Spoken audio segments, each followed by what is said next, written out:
Yeah, dude, that's what we're gonna do. Okay. Are we gonna get a spotlight? Oh, no. I know you're like partially dead. I hope it's still up. Yes, it's up for next week. Oh, okay. Yeah. They're running it for 2 weeks. Yeah, because there's no. Oh, they're showing that one. All right. So I can do it. You can do it now. There's just wait. So look at yours. You want me to hang the camera? Tempted.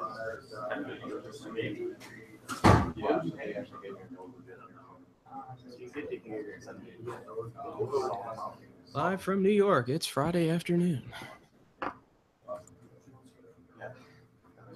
So no. I appreciate it. Robin might be late. Stop putting shit on me. I can feel another one. Hit it off. Wait, which Sean's fault? Ready, go ahead. Oh, okay. It's like at the bottom. It's really hard to see. Just start talking. Hey guys, welcome to RC3. Welcome to week 6. I'm sure all of you guys know this week we're doing the. Hey guys, this week we're doing the alumni panel. So post-period for alumni panel.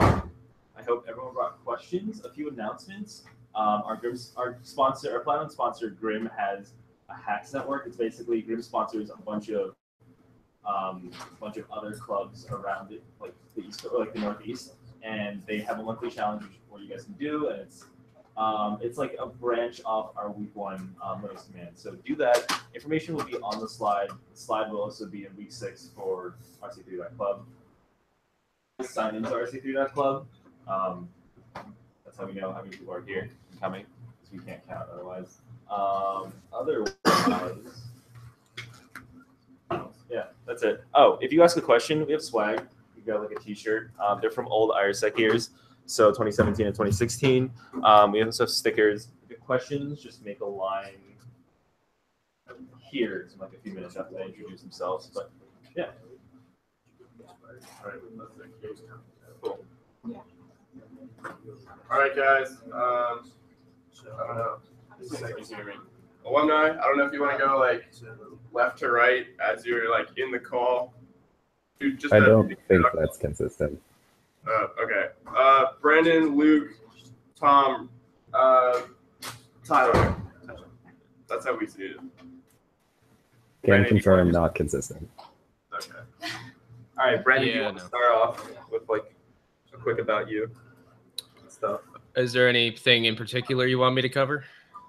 Who you are, why we asked you to talk, where you work and what you do, I guess, to start.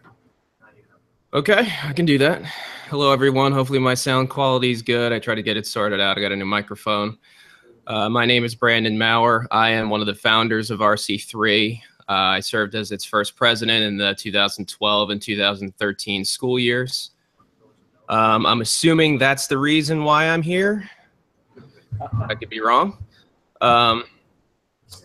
Professionally, I am technically a software developer, although I wear many hats. I work for one of the largest tech/web/software companies that no one knows about by the name of Akamai. We are based out of Cambridge, Massachusetts, which is in the Boston area. No, I'm not going to do a Boston accent, so just put that away for now. I can do it. I don't like it, but I can do it. I specifically work on our production OS team. I am the lead QA engineer, so my job is basically to destroy our OS and make sure that other people can't destroy it. But I do many, many other things as well, which I'm sure we'll cover later. Cool, awesome. Yeah, Luke, do you want to go? Yeah, let's see if my good mic is being used. You hear that? Yep, that's it. All right, sweet. Yeah, so my name is Luke Minaret. I graduated 2016. Yeah, so last spring. Not the, 2016 spring. I was on RC3 board for the last year as competition architect. So I did the CTF and IRSEC. And now I work at a company called FactSet. We make financial software. You've probably heard of Bloomberg. That's our competitor. They're like a huge, giant company, and we're the smaller one, building market share. And yeah, I work on the application security team. So probably 50 to 60% of the time, we're just looking at applications that our developers write and breaking them and trying to make sure that other people can't break them, kind of what Brandon said. And then we work with developers to make sure that they know how to patch things and make the code not be terrible. And that's pretty much the bulk of our job, really just being a resource to anyone inside the company building anything, whether it's something for internal or for clients. And then we do, like vulnerability scanning with Nexpose, which you may have heard of, a little bit of Metasploit, that kind of stuff. And then we work on some security policies for internal stuff. And I think I covered everything. Cool. Tom? Yeah, can everyone hear me? Yeah. Hey, so I'm Thomas. I was another one of the RC3 founders with Rob and Brandon, which again is why I assume I'm here. I currently do security engineering at Databricks. Security engineering essentially means that I build systems and software to solve security problems. So like I don't develop exploits. I don't try to break into things as much anymore. At this point, I essentially build the systems and software to make it easy for folks in our infrastructure to be secure. And so I effectively do a lot more of the software engineering stuff at this point than I do security things. Thanks, Tom. Rob? Hey, everyone can hear me fine? Yep, you're good. All right, so I'm Robert Nickel. I'm also one of the co-founders, the original vice president of RC3. I work at Lookout. We do mobile security for Android and iOS, and I'm on the security intelligence team. So basically, we collect data signals from the entire fleet of our deployed users and then turn that data into actionable intelligence for our customers. So we do active threat hunting, and we also do malware and do, hold on. Yeah, you're a bit scratchy there. Yeah, I'm trying to figure out which mic I'm on. So I actively do iOS exploitation, research, and general other shenanigans. And that's about it for me. Cool. Thanks, Rob. Tyler? Yeah, hey guys, how's it going? I'm sure a lot of you are pretty sick of seeing me this week, but I got asked to come back and talk to you guys. So as you guys may or may not know, I'm Tyler Forns. I went to RIT from about 2011 to 2016. I graduated there with my master's in computing security after doing an undergrad in networking and system administration. Currently, I'm employed at a company called Expel. We're a managed defense and response company, and we basically we were founded by a couple ex-executives from Mandiant, Symantec, and a few other companies, and came together to try to solve some of the unanswered questions that were left from some of the bigger companies to provide a service that actually benefits our clients and helps them get better over time. So my day-to-day is a lot of Windows and network forensics, as well as some incident response, and going into a lot of threat detection and rule writing for our internal platform for doing that kind of stuff. I was probably the least active RC3 member ever, just to put that out there, but I'm happy to be coming back and talking to you guys and answering any questions you have. Let's get started. So yeah, that pretty much ends the introductions. We don't have much of an agenda for this meeting, so basically we're hoping that you guys came with questions, either that you had beforehand or that you thought of right now. If you do, just raise your hand or come up. How many of you guys have questions? Any question, any type of question? Right Cool. there. You guys want to line up? Yeah, you coming? Want to line up right You're first. Someone in the back. here? Okay.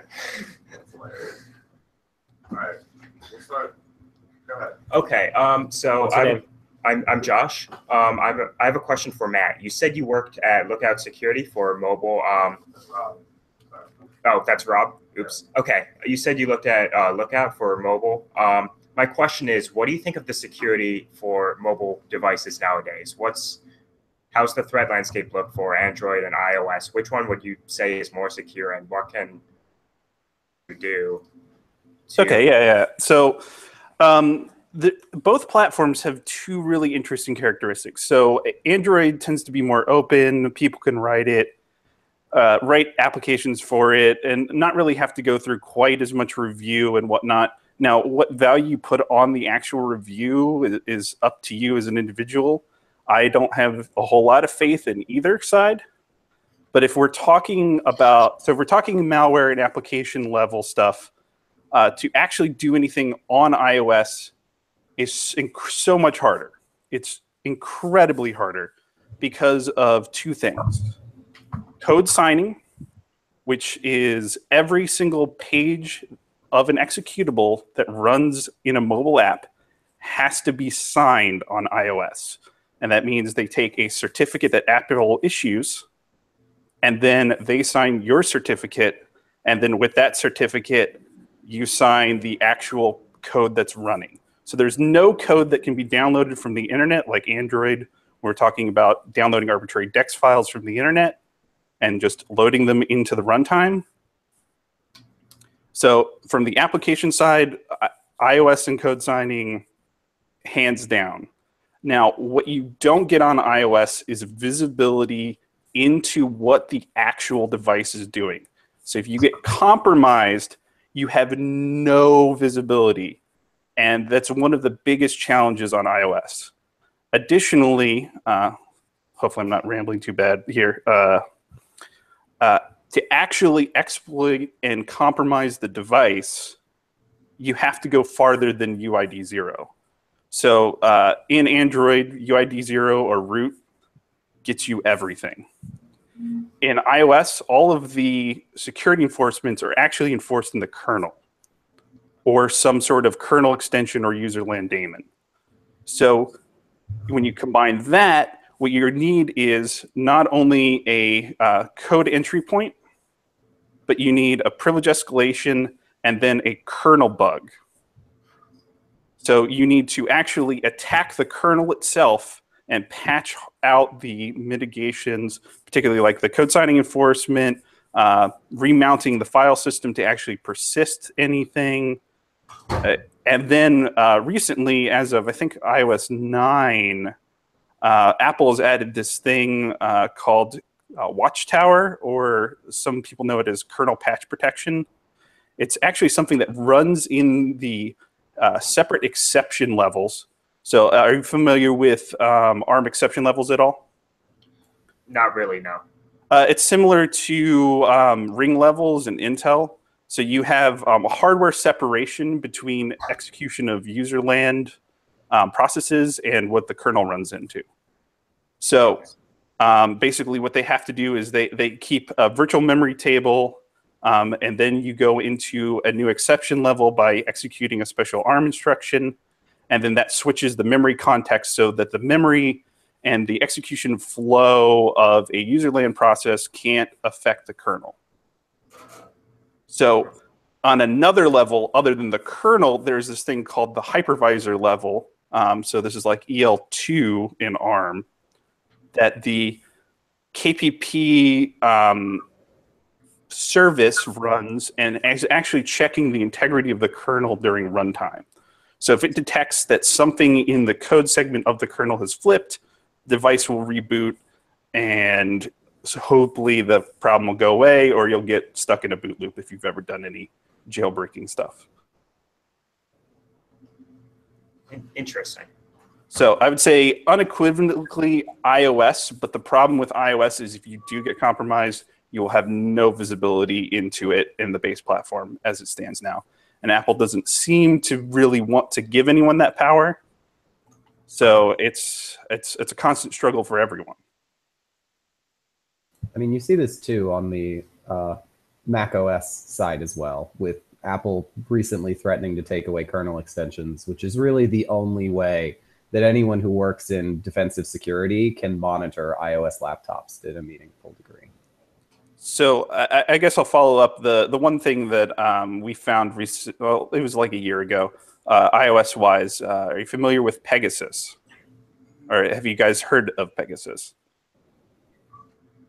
So there's this group out of Israel called NSO that basically sell nation-state level malware to whoever can pony up for it, which is about like $50K per license. So the good news is, if you're on iOS, it's at least, you have to be at least worth $50,000 to get pwned.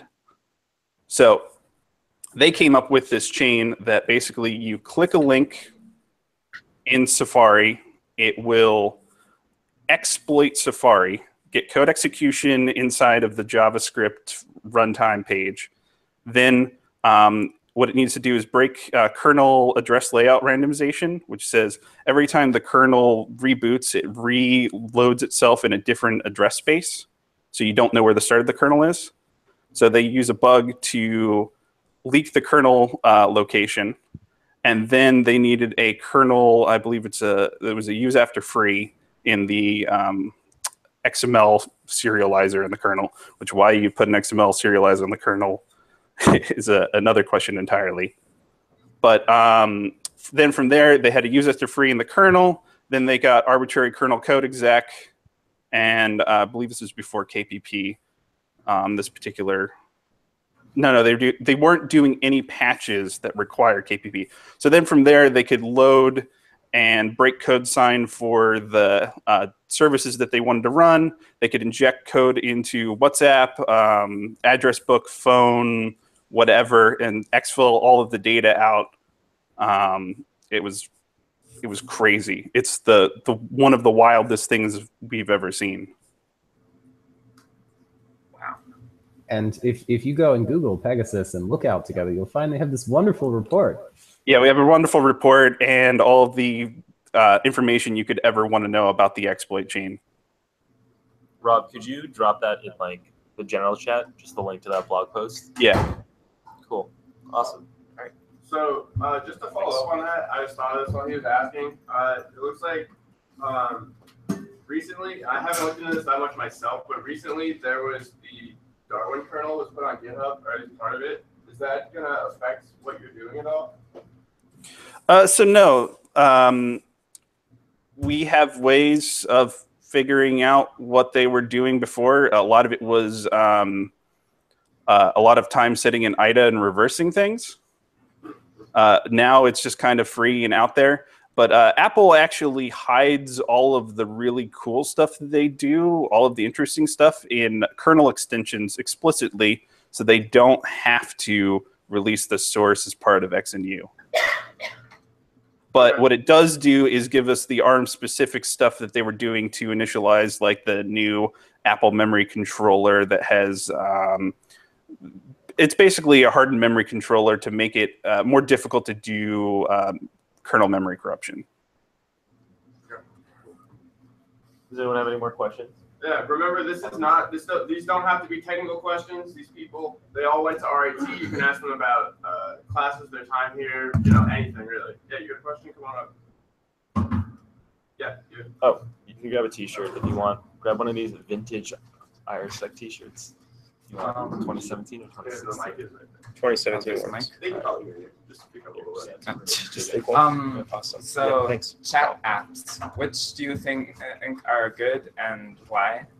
Like from a security point of view? Did you guys hear that? Or Yeah, is it directed at any individual person, or are we just supposed to jump in on this? In general, I don't know. All of you weigh in, I guess. Yeah. Anyone with thoughts? Signal. Yeah, Is Signal's there pretty any other solid. option? Well, Keybase just announced Keybase for Teams, so that might potentially turn out to be solid, but it's relatively new, so there could be some stability issues. There could be issues with the crypto. There could be issues with usability or other things like that.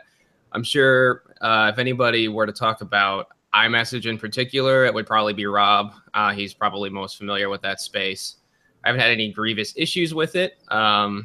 Apple does seem to care about protecting it, but there are some issues with it in the past. Yeah. So, I mean, to go along that line, at least as far as I've actually like dug into it, I tend to avoid WhatsApp and iMessage right now. So a lot of the like pseudo spyware thingies that people are now developing rely on iCloud access. And for some reason, WhatsApp seems to back up their stuff on disk in pseudo clear text. Right? I can't say that it's not unencrypted because of the iPhone data protect stuff, but it ends up in your backup unencrypted and syncable through iCloud. So don't turn on iCloud backup if you don't want it to be in the cloud. So basically, Signal, you would say, is the best option, pretty much. I mean, it depends on what your risk model is. Like, yeah. There is no universal answer to any security question. It is always specific to what is your threat. If your threat are the intelligence agencies, honestly, like, your choices are Signal or pick a large cloud provider. Like, Google's security team goes through hell and high water to fuck over every single intelligence agency on the planet. Hangouts, if you're not trying to hide from Google, is not a bad platform to talk on. But it's entirely your risk model. And so you have to make these trade-offs based on what you're trying to protect and what you're trying to protect against. Okay. Thanks. I have a t-shirt if you want it. Anybody else? Any questions? I have a couple, but I much prefer you. Yeah, come on up.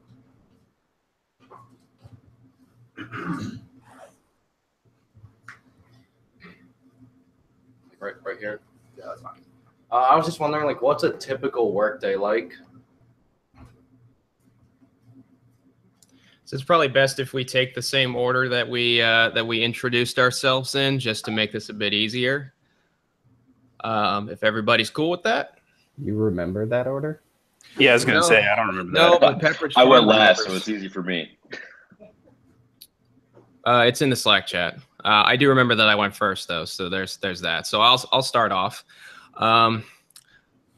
So this is subject to change in the short future as we're going through some process changes on my team and in my department, but at least for the time being. A typical day, I kind of have like an A/B cycle, so to speak. We have a cadence to our release provided. Like I said, my team is responsible for building our entire production operating system, which may sound like a daunting task, and it certainly can be. It's probably magnified by the fact that there's only 6 people on our team, and there's only one QA guy, which is me. We have to build an operating system that's going to work on computers that were built back in 2007 to computers that are running today. And in total, including our testing environments, we probably have close to 750,000 computers. We don't have an exact number, not that it really matters. We have a lot. And they're all geographically distributed, so there's a lot of work that goes into making sure that we can get all that stuff to work. So when our developers are finished working on their particular responsibilities, and it's my turn to test, and typically I have anywhere from 36 seconds to about 2 minutes to finish my job, which normally takes about 3 weeks. So during that time, I'm responsible for confirming that we can actually deliver the new software. It could be doing what we call an OS install, which is actually partitioning all the disks, delivering the operating system, and making sure that the system can come up and actually say, hi, I'm an Akamai machine, and it talks to our security infrastructure and gets validated that it's actually a machine that we own and that we have reasonable confidence in that it has been tampered with. And I can talk about more specifically about how we're handling those particular security issues later, because that doesn't necessarily do with my day-to-day stuff. But basically, we have that, and then we have several subsequent installs that bring the machine into service. They put in specific software developed by our business units, depending on whatever the server's role is for. And we need to make sure all that stuff works, it's stable. We don't have applications that are crashing because of library problems or memory issues or anything like that that needs to be handled at the OS level. So I'm primarily responsible for making sure that of course, the updates go through, that all the versions are correct, that there's any security issues that were addressed from upstream software, as our OS it is custom, but it is heavily based off of Ubuntu. So we do have a lot of Ubuntu upstream software that we take. So when those security updates go out, and of course, anybody running that particular version of Ubuntu is going to grab it from their favorite aptitude mirror. You need to make sure all those things work and everything is good there. So I've written a lot of automation around that to make that faster, more reliable, and it frees me up to focus on things that are a little bit harder to automate. Those are things like testing our disk partitioner, because we have a custom disk partitioner, auditing our secure boot chain process, which is at the moment very hand-oriented because it's before the OS even loads. Sometimes it's before the bootloader even loads, so you're kind of doing things directly by hand in the EFI BIOS. So that's kind of like my on cycle, and then my off cycle is primarily writing more automation and building out more stuff that allows me and my teammates to work better, to work faster, to make less human error mistakes.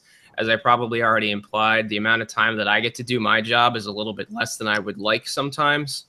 Development cycles take longer. I find lots of bugs in my usual on-cycle duties. So then I have to go back and work with the developers on my team and on the other teams, depending on where I find the bug, and help them get those things sorted out. It could be something as simple as fixing errors in Perl script, or we could be debugging and reversing C code.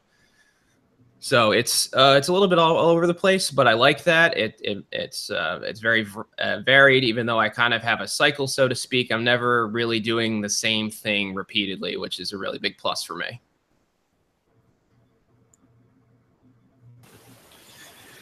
So for me, there's not really a typical day. Kind of how Brandon said, there's all kinds of different things that happen, but some of the different things that usually happen are if I have a review for an application or service open, I'll work on it. So pull up Burp Suite, poke around, see if there's check for the usual bugs, go through the testing methodology. Look at the source code, make sure they're not putting credentials in Git because everyone loves to do that. And then if I haven't started a review, I'll contact the developer, set up a meeting, and figure out what their app is so I can review it, understand how it works. And then sometimes I'm closing out a review and then meeting with the developers and saying, hey, this is what you did wrong, or this is what you did right. This is how you can fix it, or keep doing this, that kind of thing. And sometimes there's just random developers messaging my team about random security questions, so answering those.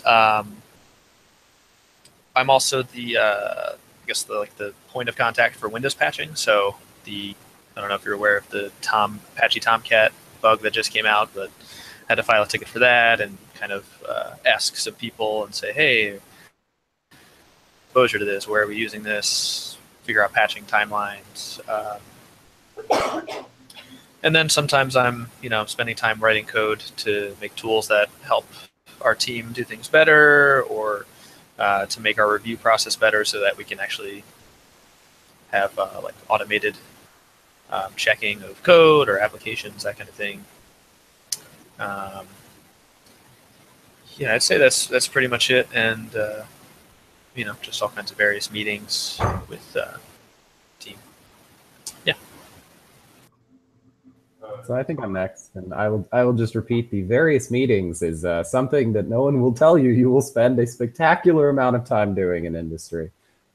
Just sitting with your colleagues and talking about things is probably most of our days.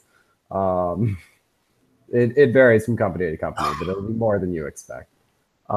Hey, so yeah, just to give kind of a quick reminder. So essentially, what my company sells is a managed platform for running Apache Spark. And for those of you who aren't familiar, Apache Spark is one of those big data things. And what that effectively means is that what we sell is remote code execution as a service. All of our customers literally give us chunks of executable code to run across hundreds of machines in our infrastructure. And so my day-to-day is largely built around what are the security models that we're building to contain potentially malicious user code. How do we provide the security services that you need to run code and access data? Because Spark processes our customers' like most sensitive data because they're trying to ask questions. How many users did I sell a product to yesterday? What is the click-through rate on this advertisement? Like answering these type of questions are million or like tens of $1 million questions. And so like we need to be able to provide services to them in the same way that I know you all just had a talk on AWS. And I think there was kind of a conversation on AWS and the different security services it provides. So one of my favorite examples of like security done right is AWS instance profiles or roles, where essentially Amazon is going to manage the entire credential lifecycle around providing credentials to interact with AWS's APIs. It has problems, but it's a wonderful security trade-off that fixes a lot of the mistakes that users of Amazon make, which is largely around credential handling. Credential management is hard, and leaning on Amazon can make it a lot easier. And Amazon's less likely to fuck it up than you are.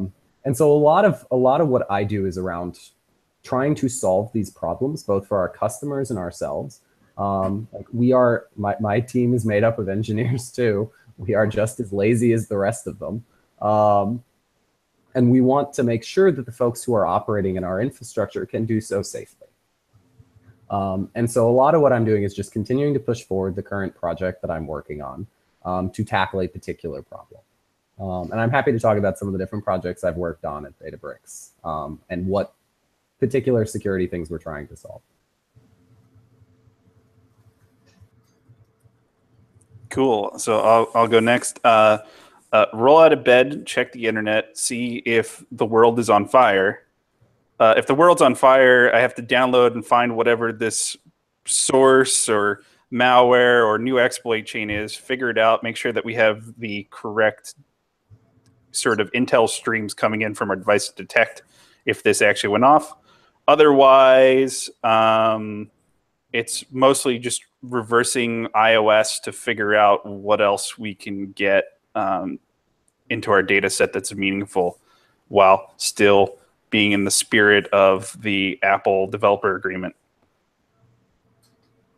But other than that, maybe I'll take a POC that's dropped, turn it into a demo, weaponize it into something fun. Yeah, it's generally just kind of chaos, depending on what's going on. Sweet. So yeah, I'll go next. I think I'm last, but first off, I want to say, like, to the guy who asked the question that's been standing there this whole time, like, props to you for staying up in front of the class and just hanging out. That's I probably wouldn't have made it that long. But anyways, so I'm a SOC analyst at Expel, and basically our SOC's a little different than most SOCs because we actually take on customers as a managed security provider, right? So we don't actually just see one network. We see a multitude of networks across a bunch of different companies that are in different industries. So naturally, we get to see a lot of different attack methods, a lot of different malware that are, specifically targeted towards those sort of companies. My specialty, or at least the thing that I like to say that I specialize in, is network packet analysis. So I actually go in, and when we're detecting beaconing or new malware strains and things like that, I'll actually go in and take those samples into an environment that I can go and perform analysis on them and actually make sure that we're actually detecting on them and look for new things that we can actually add to our servers to make our customers more secure. On top of that, I also do a lot of Windows forensics. So when we actually have engagements that come in and we need to perform IR and give the classic who, what, where, why, when answers to clients, I'll go in and kind of tie those two things together and paint the whole story for the client so we can make sure that they know exactly what happened when they were compromised. Thanks, guys. Just so you guys know, you don't have to stand here. It's cool if you do, or if you want to hop the squat, or otherwise, if you ask a question, you can come up, grab a t-shirt, go back to your seat. Doesn't matter. But cool that you did that. No worries. Well, with that in mind, you should give him 2 t-shirts. Take 2 t-shirts. You guys can take stickers too. Hey, and just as an aside, I actually have to run off to another meeting, guys. But it was nice talking to you, and I hope you guys have a really good panel. Anytime there's anything ever else like this again, or if you want to ask me any more questions about what I do, just feel free to hit me up on Facebook or in the RC3 chat. So thanks, guys. Thanks, Tyler. Bye. Take care, Tyler. All right, so you guys don't have to ask them. We've had technical questions. We just had the career fair. If there's something about like jobs or interviews or anything like that you want to ask them, they've obviously all successfully found at least one job, so they probably have some tips for you. Or if you have any more questions? Yes, come on up.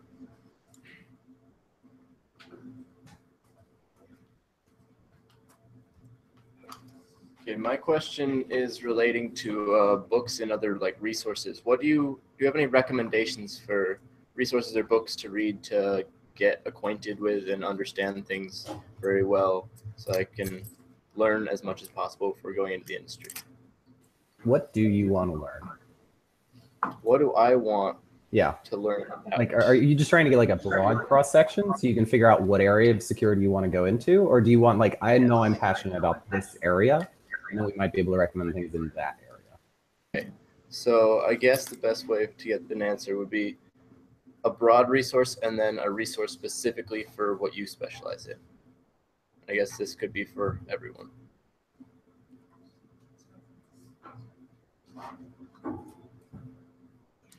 In my opinion, I think it's going to be a bit tough to get sort of like a one-stop shop book. I mean, security as a concept is extremely broad, which has its benefits and drawbacks. So I'm not, at least nothing unfortunately comes to mind as sort of like, go read this thing about security. So it may, at least for me, I ended up finding things that I wanted to learn more about by finding other things that I decided that I didn't want to learn more about, or I felt comfortable with the amount of knowledge I had or the exposure. I said, I really don't want to do this thing professionally. So now that I know it's there, I know that I can avoid, I can spend less time focusing on this thing and start looking for other things. So people find access to information in all sorts of different ways. There's people who prefer podcast format. There's people who like to read stuff.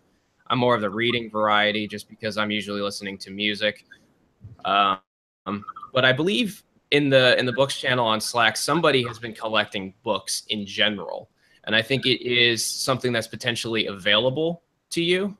I would check with, I want to say it's Nick Piazza, who was the, I don't remember honestly if he's still on campus, but you can ask in the books channel on Slack, and I'm sure somebody would be happy to answer you as to what the status of that is.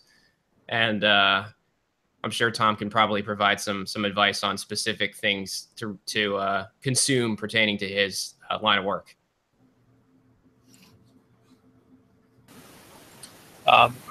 As far as general, I don't know too many things like that'll, like what Brandon said, give you everything. But if you're looking for just like general news and stuff, if you're into Reddit, check out the NetSec subreddit. It's awesome resource for just what's going on and whatever's out there.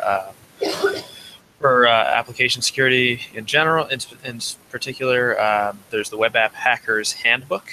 You can find that on Amazon or wherever you buy books from. That's kind of like the Bible for web app security.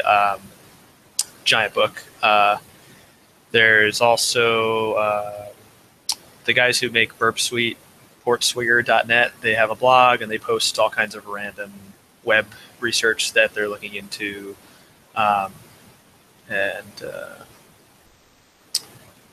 see. There's the Red Team Field Manual for more, obviously Red Team stuff. I don't know if I'd consider that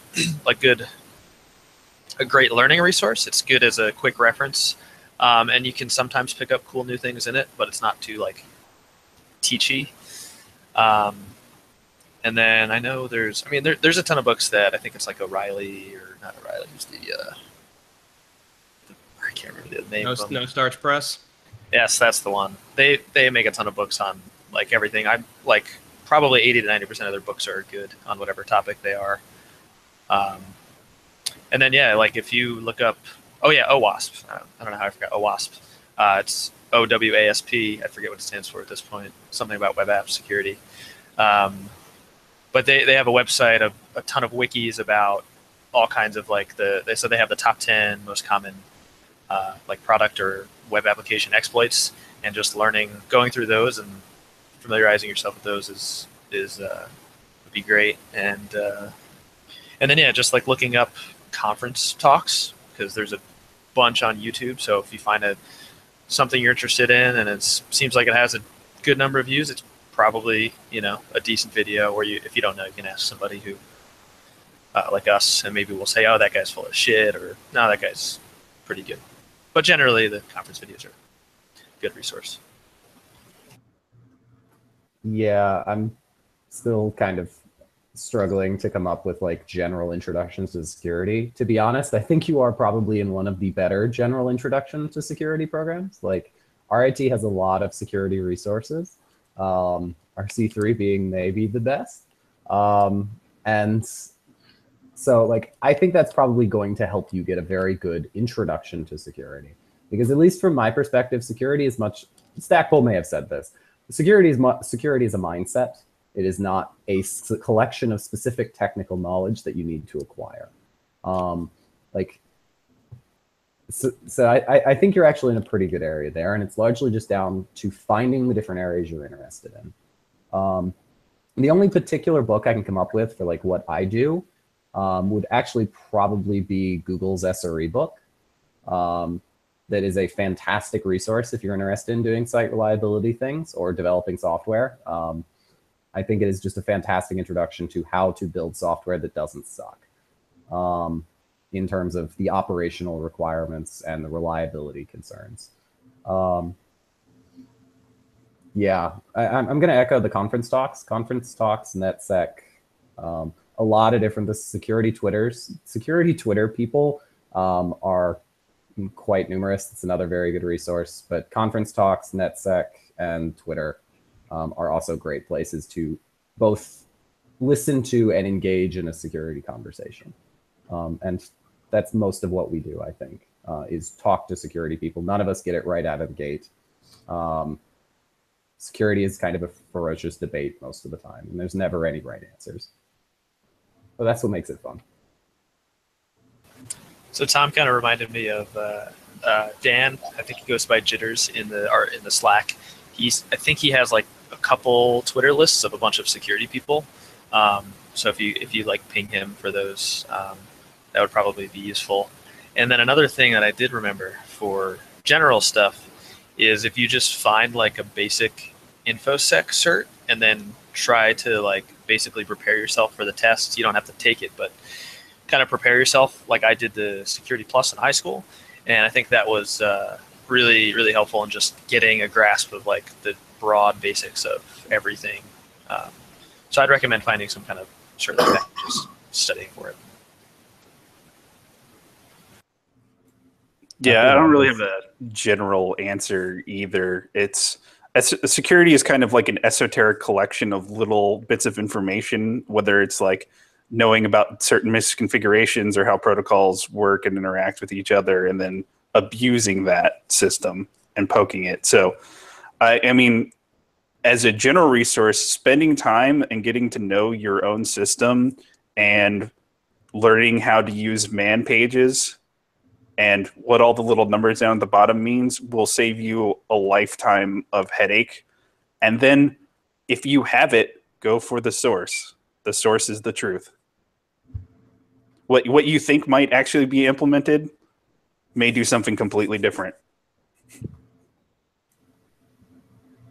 And that's almost what the entirety of security is people have sort of listed out this system, it's supposed to work in this way, and then you look at what they actually did, and it's something completely different. Yeah, computers don't lie. Source code doesn't change most of the time. Yeah. You also have to worry about the things that interpret the source code if you're talking about JavaScript or any other dynamic language. Or even just compilers. They'll lie to you. Yeah, compilers will lie to you too. About security checks. Yeah, the only two other things I'd like to add is that books are, I love reading books in general, but it's particularly tough for a security book to be made because of the amount of time and effort it involves in just writing the book and then getting published and all that stuff.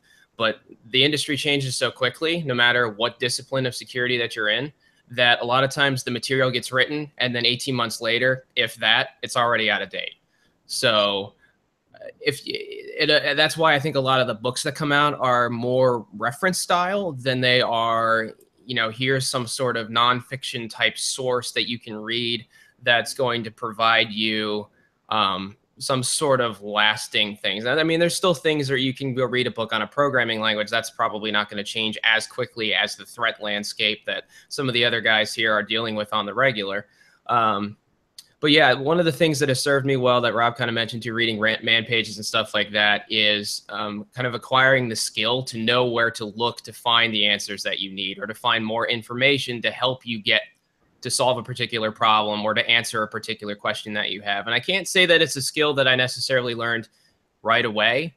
But as you gain exposure to the industry, as you start to find some particular topics that you're developing a stronger passion for, and again, you have a lot of resources of people to talk to on Slack and throughout the industry and things like that, you'll be able to start collating and compiling a list of sources that you particularly find useful.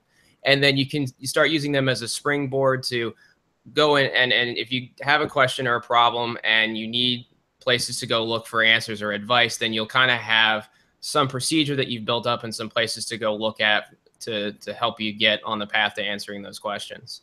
And then it just kind of snowballs from there where you're like, oh, I found something really cool today while I was looking for the answer to this particular question. I'm going to put that aside and go look at that later. And just to pivot off that like one more time, we'll see how many more times we just pivot one more time. Like understanding and building and cultivating the relationships as well. Like security is a very small industry, even still.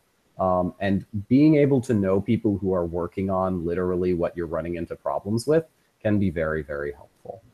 Being able to go, I'm having a problem with X. Who do I know that works on X all day long? Means that you can very often get meaningful answers very quickly.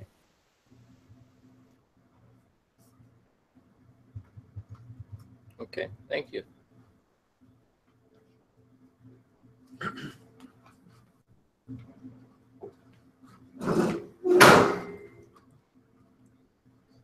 Hi, my name's Wyatt.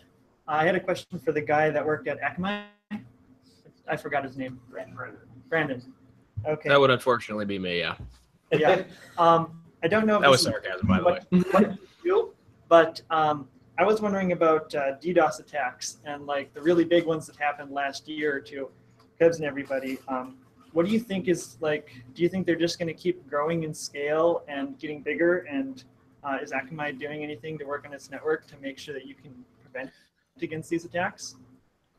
Yeah, so generally speaking, and let me first preface this that with there's a lot of things that unfortunately I'm not going to be able to share with you as far as like technical details and stuff like that. And just as a kind of not really an announcement, I don't know what the word is, for the benefit of the room, you will run into insecurity, even for people who don't have or require security clearances. There will be things that are embargoed / held under NDA, things of that sort.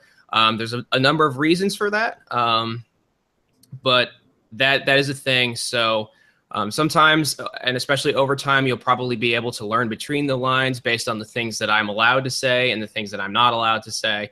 And that's just kind of the nature of the game. It's kind of the nature of how business in general works. So I just wanted to point that out before I jump into the details. Specifically, we have a division of Akamai called Prolexic. They're primarily responsible for implementing our managed security products. And that includes our DDoS protection. That's actually their bread and butter. And generally, our research indicates that the frequency and the magnitude of denial of service attacks of all kinds are increasing. There's a number of reasons for that. Mainly, it's because, again, computing power is ubiquitous. It could be, obviously, smart devices, especially smart home stuff, Internet of Things, or as I like to call it, Internet of Trash. These things are powerful enough to cause an issue when you have several 100,000 of them. If you play StarCraft, you're basically zerging people with packets. And fortunately, it doesn't outright destroy the device that is being used to launch the attack. But as more and more things get this type of functionality, whether it's a dishwasher, a refrigerator, a doorbell, or whatever other asinine thing that does not need to be connected to the internet, but it is, the companies that are developing these products don't seem to have any idea how to develop software, much less to develop secure software. So they're going to continue to present exposure that it's just going to happen, whether it's in the residential space or the consumer space or in the commercial space, because we're seeing attacks from commercial Internet of Things stuff. And there's not a whole lot we can do to prevent it, as in to prevent them from launching the attack in the first place.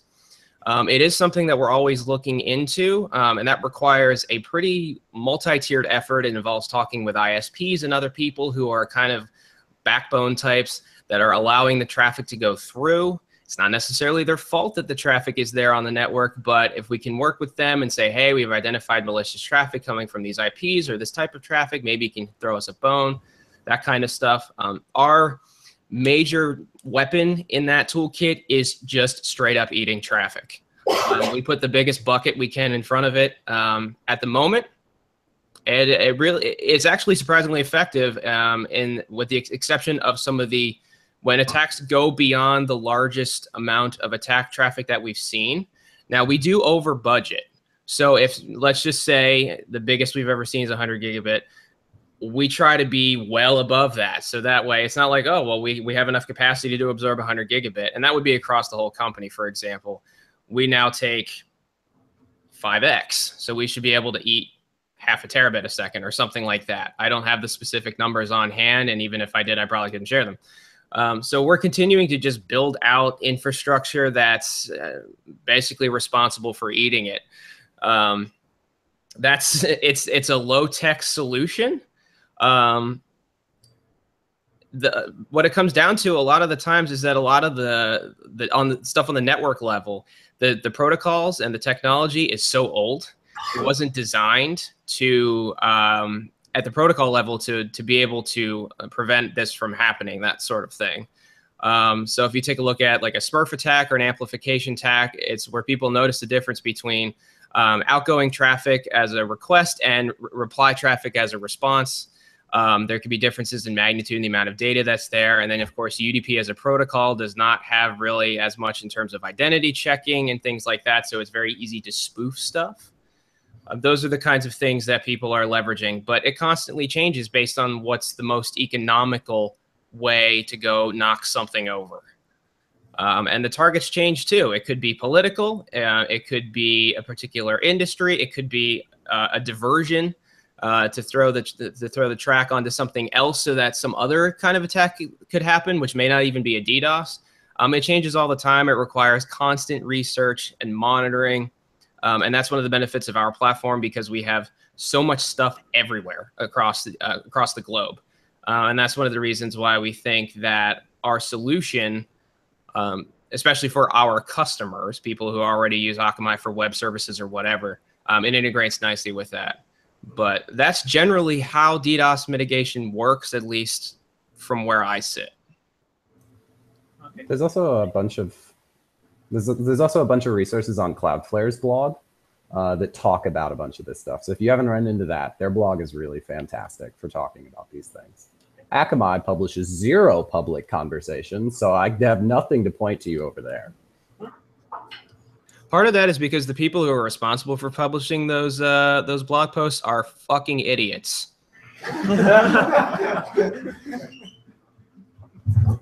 TM. It's the way it is. I'm sorry.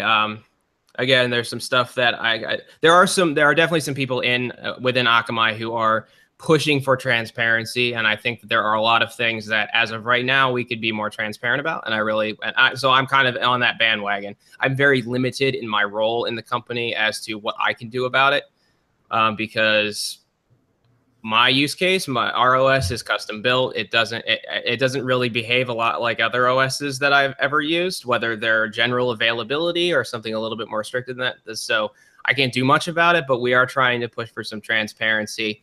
It's just Akamai has 7,000 people ish. And like I said, there are some people who, for lack of a better phrase, are kind of in the way right now.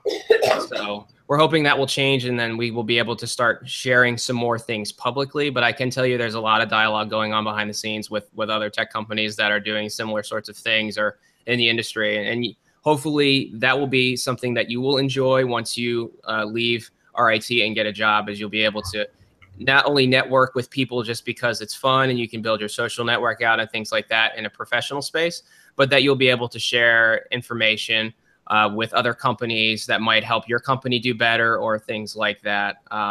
That is one of the things I think the general blue team community in industry is trying to work towards, because the professional red teamers and internet baddies, they already talk to each other, and we don't really have that in parity.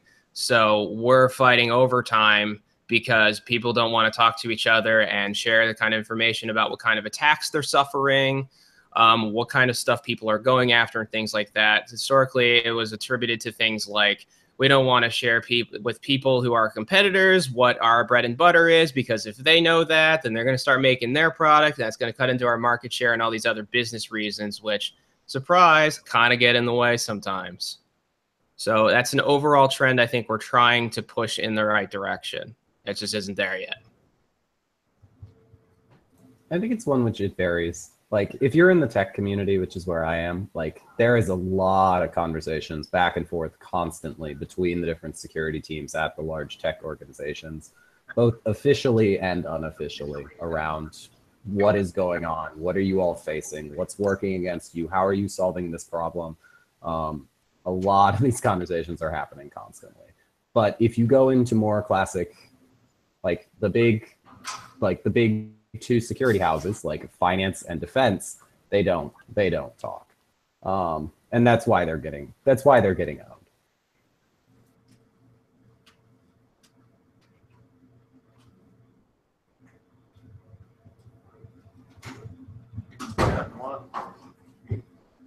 On the line of this conference, Tom. All right, I was just curious as to what would you say is the best security conference, and also if you were to go to a security conference, what would be the best way that you make the most out of it? I think the immediate answer is probably it just depends on what you're trying to get out of it. For both questions, I probably can't really speak to best. I've been to DEF CON a couple times, and I've been to was it B-Side? Yeah, B-Sides Rochester a couple times. I've had a lot of fun at each. DEF CON is a lot more people and a lot more topics, and it's longer, so it's really big. So there's a lot of stuff there. So I'd say that one was better in terms of content, because there's just a lot more there. But yeah, to get the most out of it depends on what you want to get out of it. I like going to talks and picking up the trends that are happening and what people are seeing, the research they're doing. So that's what I do. But some people don't go to any. Some people party the whole time. Some people go to the CTF most of the time. So yeah, I guess if anyone else wants to speak on that. Yeah, I was going to say, you're probably thinking of the conference in the wrong way. The great thing about Monarch Cons now is that everything is online. So don't go to the talks. It's more about meeting the people there, building contacts, and then playing around in the different environments and getting exposure to new toys. You can always watch the talks later, but the sort of people that you meet and the connections you make at the conference are way more valuable than sitting in a chair for 2 hours drinking. Yeah, I cannot emphasize that enough. The reason to go to security conferences is to be able to see the people you've been talking to online in face to face, and to build those relationships, because that is honestly the most valuable thing you can do with your time in almost all situations, regardless of whether or not you're at a con. Yeah, definitely. I would echo the sentiment. I particularly enjoy going to some of the smaller and more local cons. Usually are flying under the B-Sides banner. There is one in Rochester. It's usually in the springtime. I would highly recommend that you go. Last year, I think, or this calendar year, but this past school year, it was actually at RIT, which is really cool. So there's you don't have to worry about having to get off campus to go there. I don't know if it's going to be there this year. I don't know if they've done any of the planning like that, but there's, B-Sides Boston. We're trying to get a B-Sides up here. I live in New Hampshire. We're trying to get a couple up here in New Hampshire. They're relatively local, which means that you're going to be seeing presumably people that are actually geographically somewhat close to you. So in addition to actually seeing them at the con, you might actually be able to meet up with them in person on a somewhat more regular basis. That ends up working out. And that's not to say that the bigger cons are bad at all. Again, it goes back to what it is that you're trying to get out of it. And as other people have already mentioned, the talks are available online. So going in there and being able to not only to establish your social network, but to continue to build up and refine your social skills, because you'll have more information to talk about and you'll be less uncomfortable talking to people. Social skills go a long way, not just in allowing you to order a hamburger at Wendy's, but also being able to give technical talks to people who, they have no idea what they're doing. And for example, writing blog posts on Akamai's platform. I have to deal with those people all the time.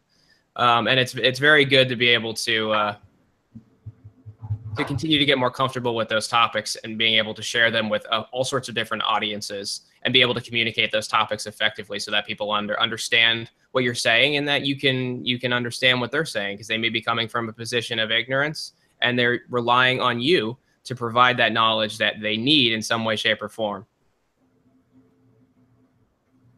Just going to jump in really quickly on the cons. There's also something to consider is the cost. I think B-Sides that was at RIT cost like $5, and like obviously flying to Las Vegas to go to like DEF CON or Black Hat or something like that is going to run you up several $1,000s. So that's obviously, especially as students, something to consider, like just a straight cost benefit analysis. Like sometimes you can get a lot more for your $5 to stay literally at RIT and go to B-Sides Rochester than to fly out to something like DEF CON. Yeah, I think for the most part, people who go to DEF CON get subsidized. Well, yeah. Once you're in industry, don't pay for it. Yeah.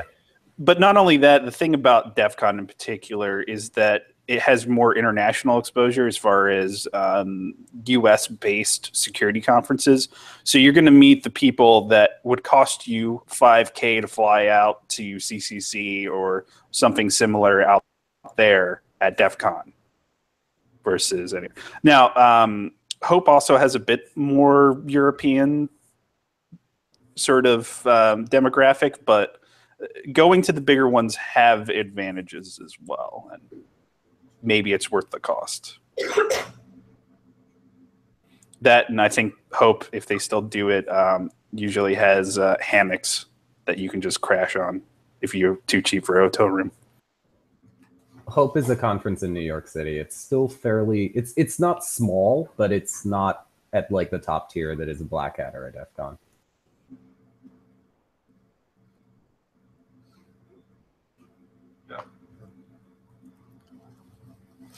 I'm a software engineering major. I would like to know if it's worthwhile to pursue a computer security minor or to just continue during my extracurricular time learning about it.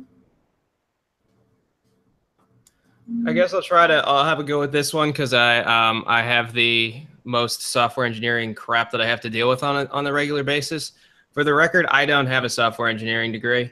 I was an SE for a short time when I was a sophomore, but I ended up transferring into IT. As Tom mentioned before, security is a mindset.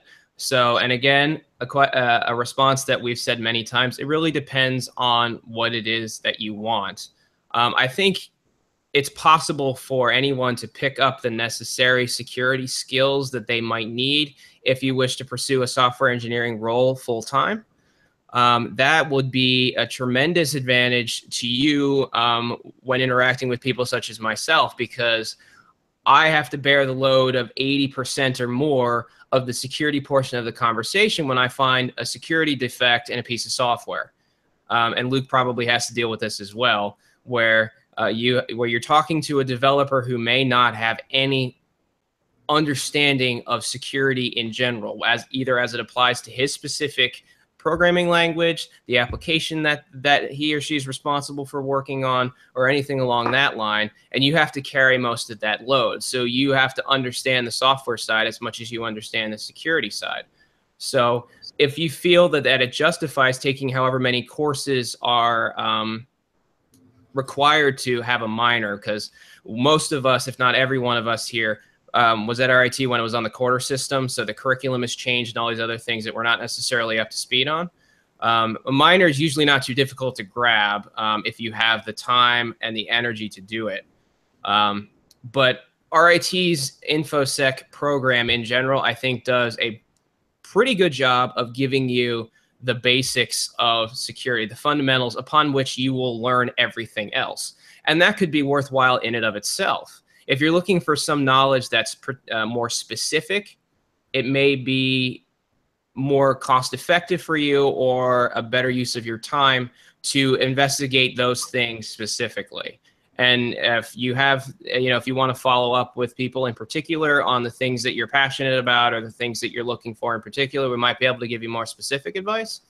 But generally speaking, if you're here at RC3, if you're gravitating towards the mindset of security, whether it applies in an SE context, a computer science context, a networking context, it's everywhere, and it will certainly benefit you if you feel that it is time worth investing. And I think that it is.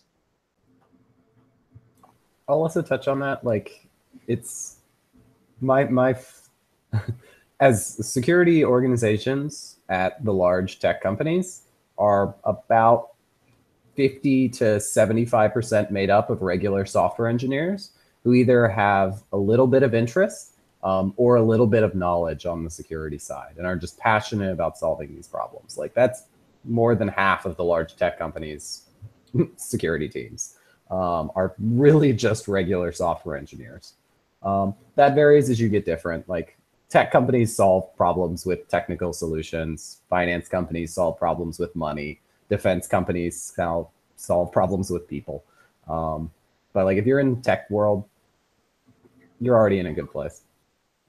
Yeah, I'll add to that. When we started, however many years ago that was some of the first years that a official security program was even available. So a large chunk of our industry doesn't have a security degree or even certificates or anything like that. It's just the passion and the knowledge. Now, do I think it will hurt you? No. And if you, like I said, if you can bear the course load, then just do it. You might get exposure to things that you didn't even think about that you wouldn't have done in your own self-study. Your degree will become worthless within one job of leaving school. Yeah.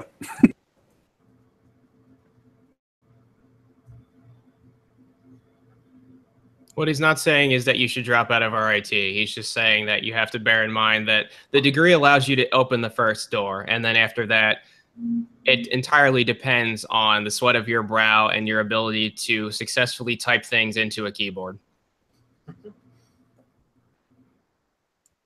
So in a similar vein to that, I guess I have a question from someone on Slack. What do you think the best way for internship programs to be valuable to the intern while also minimizing risk to the company? Like, I guess, what do you see what makes a valuable intern program, like, in your guys' eyes? From the company's perspective or from the intern's perspective? Both, I guess. Probably more from the intern, since these people are all looking for that. Yeah, in general sense, companies really, I think mentally, I try to keep a list of sorts. It's not highly curated or and it's subject to change, of course. Every company has a different approach to temporary collegiate labor. It could be paid, it could be unpaid, it could be for 3 months or 6 months, right? There's a whole lot of parameters that go into that. Akamai, I know this from personal experience. I was not an intern at Akamai, but I have worked with interns, and I think that we have a relatively robust program. We don't, a lot of times, and there were other internships that I've been on where I was essentially given busy work. And busy work, for me, busy work is bad. I get into trouble very, very quickly when I'm given busy work to do. And I don't prefer that. And I don't think anybody who's trying to get a job and break into the space wants to be given busy work because it's boring. So part of it, I guess, it kind of behooves the responsibility of the person seeking the internship to do some research on the company. And this is general advice for finding a job, period. You definitely want to do some research on the company that you're going to consider applying to. Get to know what they're about, what they care about, who's in charge and making executive decisions and things like that. But every company is different. So there are companies that are really passionate about interns. They give them interesting things to work on. And the company primarily is the one that's assessing what the risk is by having this particular individual work on this specific project. So that's kind of where I sit from the company perspective. As an intern / co-op looking for a job, wear your passion outside of your body. Show people what you're excited about, what you care about. Be happy to talk about those things. Engage with people. Show them that you care, because those are the kinds of people that employers want to hire, that they're going to be excited to wake up in the morning and come in and work on whatever it is that they're going to work on.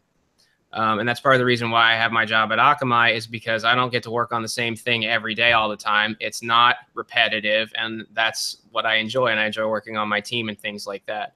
So doing your research and being passionate about something, hopefully the things that you're going to have to do if you take that position, that's the ideal match. And, you know, develop your social skills and be able to start to interpret how people are responding to the things that you say.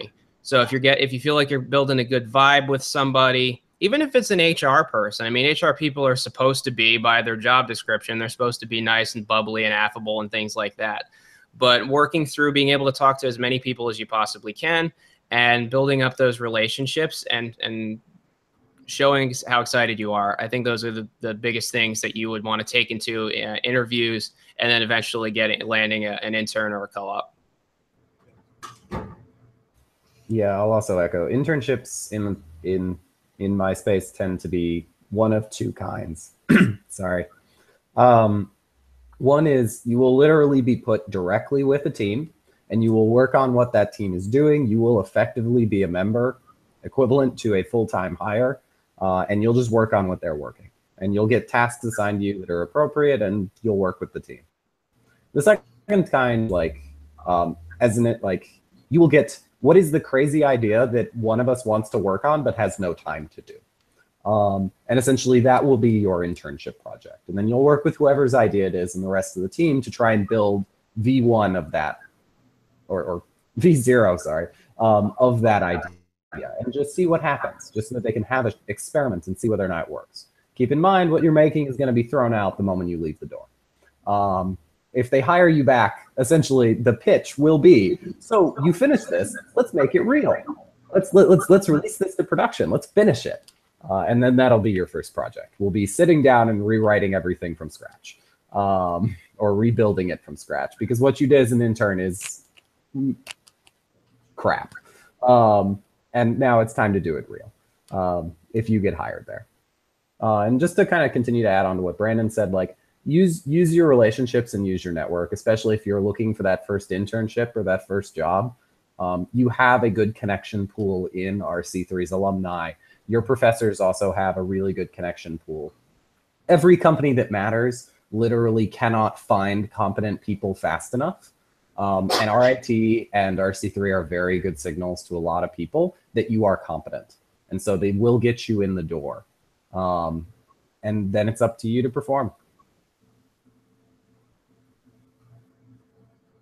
But really, I can speak from experience. Getting in the door is the hardest problem.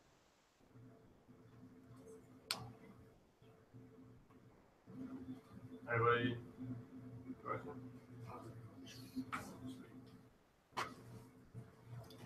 So I've got a question for, I think it was Brandon from Akamai.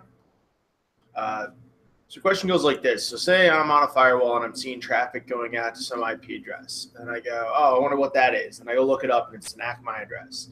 How do I figure out where that's really headed? Like, how do I find out what the end destination for that traffic is? Or is the whole point that I can? I wouldn't necessarily say the whole point is that you can't. The destination is, as it says on the tin, it is going to an Akamai box. What you're going to have to do is evaluate the traffic at layer 7. You're going to have to look at the HTTP traffic, because Akamai servers, by definition, especially if it's web traffic, they are serving guaranteed at least 2 completely different websites on a given IP address. And that's before you take into account other CDN things like anycasting and IGMP and all this other stuff. So I'll use an example like Windows updates. Microsoft's a customer of ours. We've said as much. So if you're downloading Windows patches and you're doing a network capture, you are probably talking to an Akamai box, or at least you should be, unless you live like down the street from Microsoft or something like that. So you're going to have to look at it at a layer 7 context and understand what the host headers are looking like, and seeing what domain is being requested, because that's really the major way that the protocol has developed to allow multiple websites to be hosted on a given server without IP aliasing or all these other layer 3 and layer 4 networking solutions that add additional overhead and reduce available IP space and all these other things. So so if you really wanted to dig into how do I evaluate what's going on between this IP on my side and this Akamai box, it's all going to be done at layer 7. Right, and that's what I ended up doing, was just correlating like the DNS requests and then figuring out where it went from there. But do you know any good, I guess, applications that kind of automate that for you, so you can quickly see? It's like I was using a fairly new Palo Alto, and it wasn't making the connection. It was just showing, oh, hey, that's an Akamai address. It wasn't really showing what the intended destination was. I mean, that is the point of HTTPS. That is the point of encrypto, is you don't get to see at the network level what's going on. One thing to keep in mind on that particular thing is DNS can lie. It's not lying, but it's just not telling you what's happening at layer 7. And that's why Brandon said specifically like what is going on at the HTTP layer, because especially with places like Akamai or any other large CDN style provider, I can ask for akamai.com, and thus will hit the Akamai load balancer. And I can ask that at the DNS level. I can ask for that at the TLS level. But then I can, at the final destination, say, I would like I will insert an HTTP host header and say, I would like myc2domain.com. And then Akamai will serve me, assuming my C2 domain is fronted by Akamai, that domain. The technique here is actually called domain fronting. It's surprisingly popular at the moment. So if you're interested in that, I would go look up domain fronting. There's a bunch of stuff on that. Signal actually uses this to bypass restrictions in countries. Signal currently fronts behind google.com. So if you turn on like the censorship mitigation in the Signal's app and look at the DNS requests and look at where the packets are going, you'll be going to a Google IP at google.com. And then it will hop over to Signal servers on the other side. Oh, cool. Okay, thank you. Yeah, just to add real quick about the DNS stuff, DNS is a fundamentally broken protocol, much like FTP and pretty much anything invented before 2015. And so we in theory abide by the RFCs that govern the way DNS is supposed to work, but we do a lot of things that facilitate our business that in theory don't violate the RFC for DNS, but that is a lot of times why, especially at anything below layer 7, you can't make a very strong correlation between what communication is actually occurring between 2 nodes, one of which being an Akamai node, and what the DNS traffic looks like, or what your TCP or UDP sessions look like. And that is not necessarily a business decision, but we do that because that is what we need to do to facilitate our business.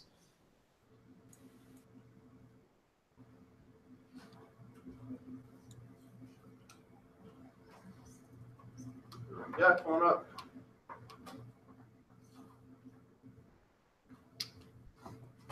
I was just wondering, like at your time at RIT, who's your favorite professor for like computing security classes? Do we have to pick one? That's dangerous. You can pick multiple if you want. I'm gonna probably answer this with the first of all with the boilerplate responses. Depends on what you like. If you really like sysadmin, for example, Professor Bardo, I know he's retired. He's not there anymore. He's been gone. I don't think Bardo's been back. You may not even you may not even know who he is.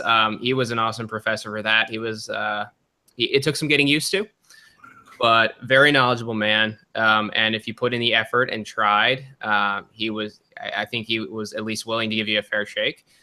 I have a very good relationship with Professor Stackpole and Professor Johnson. Primarily because I think they're awesome, but secondarily because I'm interested in a lot of things that they're interested in. So we collaborated a lot. I worked as a research assistant doing Android forensic stuff. Back in the day, I was the TA for a number of computing or like lab instructors / GA for a number of the forensics lab courses and things along those lines. So they were good, but I really have good things to say about pretty much every professor. Yeah. You put in the time, you go visit them during office hours and stuff like that. You show them that you're passionate, that you're excited, you want to learn, you want to fix the errors in your understanding of a given topic. And I think they're all more than amenable in that regard. This is, I think, general advice. Just meeting your professors moves you from being one face in a crowd of hundreds to being like one person who I actually know the name of. There are 20 professors to you, but there's hundreds to thousands of students per professor. And so like just getting to know them, introducing yourself, and talking to them about things they're passionate about is one of the best ways to both improve your improve your relationship and improve your grades. If your professor knows you, the decision of yes or no on, oh, sure, I'll move this question or I'll bump you up a letter grade, becomes a personal one, not a blanket policy one. And it also helps if you decide to stay on for your master's degree and you need somebody to be on your committee for your capstone. Yeah, I was going to echo Bardo and Stackpole. Johnson, Hartpence, Wiseman, also all amazing.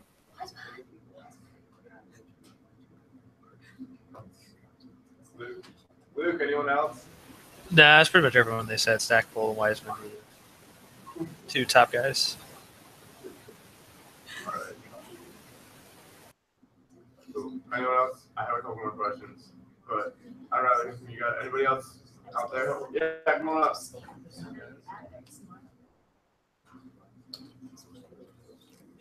When should we start worrying about certs, and what do we do about certs? Okay, so I'm your going to leave this certificates off. are expiring on your websites. You need to rotate them now. I mean, I'll start off on this. Fuck certs. They're a giant waste of money. They're a giant waste of time. Like you'll get different answers in the industry, but this is my perspective. I have never met anyone who was the best at what they did or even good at what they did who actually had a cert, or at least disclosed that fact to me. I'm sure this is actually a very touchy point in the industry. People have strong feelings about it, but that is my perspective. You have a degree. Why the fuck would you want a cert? And to that point, that's usually pointed at technical people. The good managers and business people will have the appropriate cert for whatever they're doing.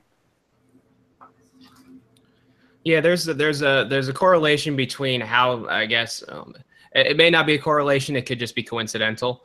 But at least in my experience, the people that had certs were also significantly older than we are, middle-aged adults, and sometimes older. And I think based on some of the people that I've talked to about things like that, I think some of it can be explained as a product of their time, where a lot of the it was a bit more trade oriented, like going to school for smithing or going to be an auto mechanic or things like that. That requires that you have competency in a specific domain. And that was primarily the means by which you validated you had that experience and that level of subject matter expertise.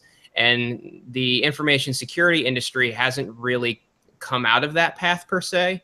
And it hasn't really come out of a purely academic path either. So in a way, it's not necessarily trailblazing, but it's not really that much alike some of the other ways by which you would acquire the knowledge necessary to be competent in a job in the information security industry.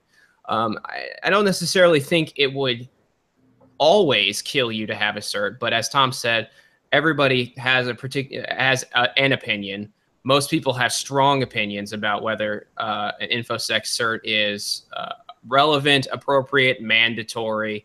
Part of it may function as a result of what your company wants or what role you have within that company, as Rob probably alluded to. A lot of the higher ups seem to have more certs than the more what we call individual contributors. I think it's also industry specific. Like if you're going into tech, just don't bother. Like certs and even to some degree degrees are a lot less relevant.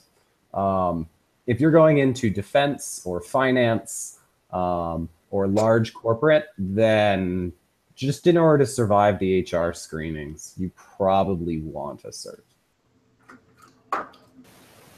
Yeah, I'd say most good companies aren't going to be looking for certs. They're going to want to see what's your experience. Do you have a GitHub page? Do you like contribute to stuff? Do you have a blog? They're going to want to see like, have you done bug bounties? But if you have, I don't know, a bunch of certs and none of the other stuff, it's probably not going to look too good. But like Tom said, maybe it'll get you through HR. So if there's like some big company that you really want to go to and you don't have any inside contacts, certs are like maybe good for that. But yeah, if you don't have any like, I don't know, if you haven't found an area that you're passionate and you want to like pursue, it might be like I said earlier, worthwhile to look at the like training for a general cert and not actually get it, just so you can get the knowledge. And then once you figure out what you're passionate in, just like find whatever that is and like deep dive, and don't worry about a cert. Like just go deep dive and like there's tons of resources outside of certs that'll teach you whatever you want.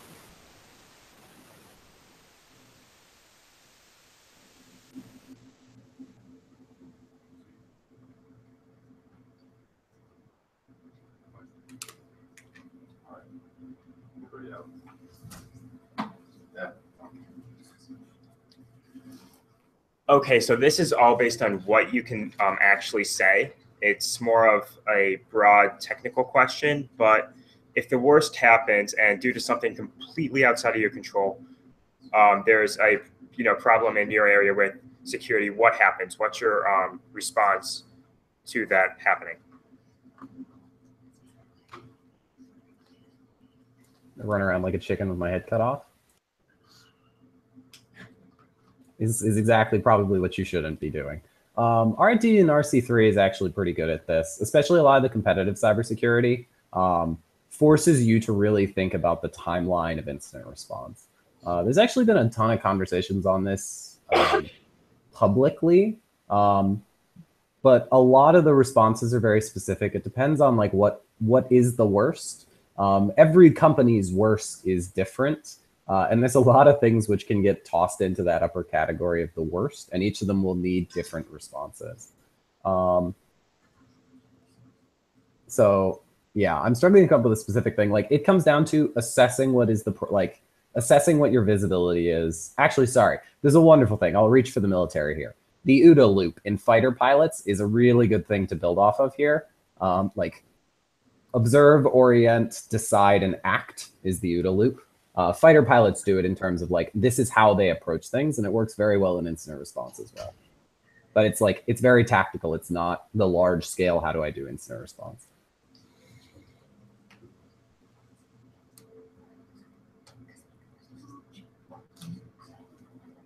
Yeah, it's a bit tough for me to provide a whole lot of specific insight because I am so far removed in theory from the the kinds of things that would directly affect me if there were an incident that were to occur. From a security standpoint, I mean, as it probably implies, like my team is responsible for securing the OS. There are, I believe, currently 10 security projects that are ongoing to enhance the security of the OS. They're all general Linux things that we can talk about in a different venue or what have you. I do help from time to time with incident response when InfoSec engages with me because they need a subject matter expertise on the OS. Most often to rule out scenarios where they believe that there's something wrong with the OS that facilitated or was attributed to the cause of a breach. Those fortunately are very, very rare. And they have so far never been OS related. It's basically just I get called in as a subject matter expert. But as Tom mentioned, it's very situational. It's pretty tactical.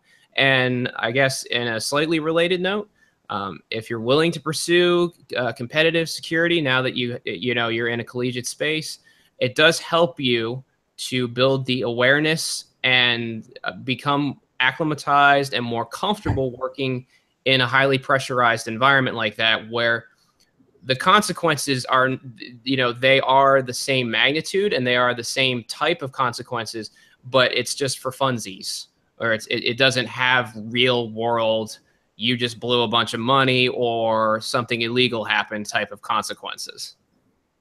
People don't die as the result of security failures in security competitions. People do die as the result of security failures in production environments.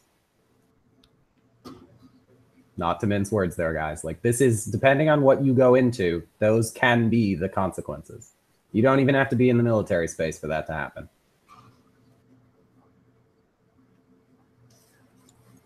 Yeah, like I said, it has to do a lot with the definition of worst, because in some cases, the worst could be the best thing that could happen, which is, oh, we totally get owned by some awesome new malware, and then we have a real cool blog post to write after we unscrew up everything.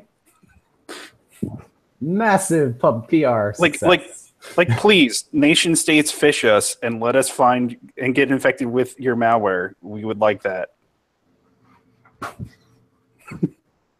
So I guess this question has been pretty related to what you've just been talking about, but how often do heads roll? You mean like people get fired, or like people get upset and there's unhappy? I suppose however you want to interpret it. So people getting fired is substantial, repercussions, I guess, but whichever way you interpret it. I mean, I'll jump on this because I care about this a lot. So somebody tell me to shut up if I'm talking too long. Shut up. Sorry, was that too early? Classic founder dynamic.